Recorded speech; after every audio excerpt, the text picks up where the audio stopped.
Hello and welcome to A Centre of Gaming, and today we're going to be looking at how I can actually create the perfect drift setup of upgrades I've done in it. I've actually, if I'm not mistaken, I put the RB26 up a Skyline in it, so if I go to there, so it's the 2.6 litre inline 6 twin turbo, which I believe it could be the RB26, or it's either, I think it is the RB26 if I'm not mistaken, but that's the engine I've put in there.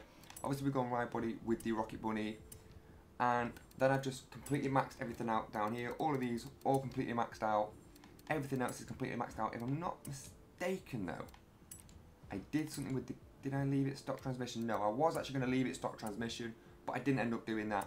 And then with all that, I thought, right, I need to create a drifter, because I do have, and this is probably pushing out around 700 odd brake horsepower. Now I do actually have a rotary powered 240 SX, but it creates too much power. It's like 700 odd, bit more than this, like 30 brake horsepower more.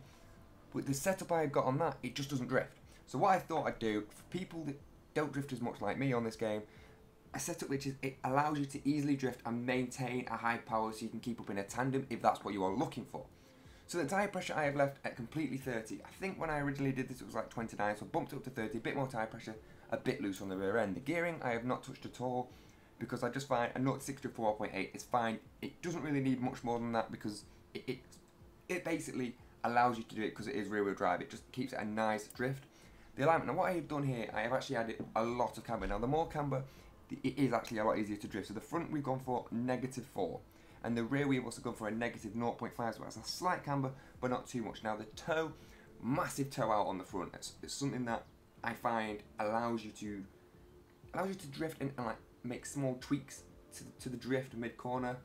And the front caster, I think I upped that to 5. I think it started on 3 and I upped that to 5. The anti-roll bars, I just made it stiff at the front and towards soft end at the back. I didn't really mess with that too much. The springs, I have lowered it, and then at the front slightly raised it because of the way Forza works, and it just levels the car out. I find a lot easier. The springs I have stiffened up so it's a lot more rigid. The dampening I have not touched at all, that is all stock. The aero I couldn't touch. The brakes, now the pressure I was going to up on the brake pressure, but I decided to go against that. The diff, I have just left it all stock. Now, if we hop out to free roam, easy just to slip into a drift. And this is without pressing handbrake, this is just, I guess you could say a quick click. A quick kick really. I'm going to wait for these cars. This is with handbrake. I find with this setup it is a lot easier not to use handbrake. Can use the handbrake mid-corner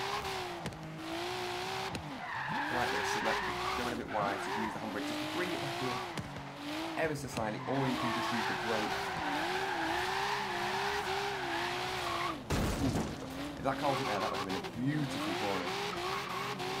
What I also find with this setup is that although you have got a lot of power to keep up the tandems, it can be hard to keep up the tandems because the car is not exactly twitchy, but if you switch the controls ever so slightly in another direction, it will come into that direction. You can probably rectify this, but I just find with this setup, it just allows it to slap 165 mph drift around there.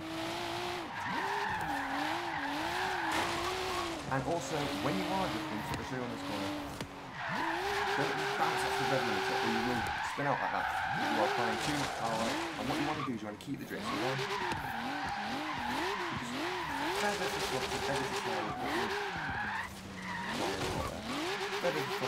slightly, and you will find it is a lot easier to maintain a drift.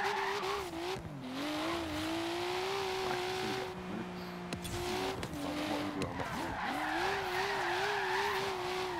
Better than the frequently transitioning.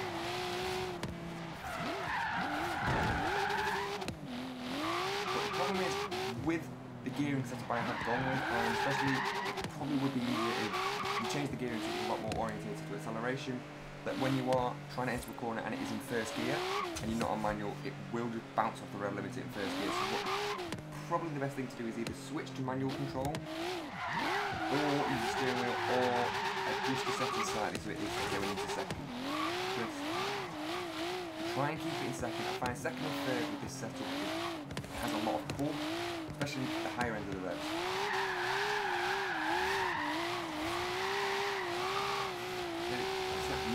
nice simple drift, over 100 miles an hour.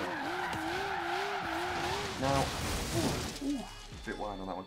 So the season drifting on this game, you will have a completely different setup, and probably most people on here will have a completely different setup, but I just find this setup is really easy to get into drifting, and it allows you to control the car a lot easier. Now this isn't a really massive in-depth detail, it just shows you some quick settings, some quick modifications you can do to this car just to get into drifting, because if you're on a track on this game, drifting is kind of a big part of this game, not mission wise, but online I find it is. A lot of people like to go tandem on that little drift section. And if you do want to get into drifting, definitely use this setup. Comment below your setup, or comment below whether this setup will actually work for you. I've been MSI Gaming, please like, comment and surely hit that subscribe.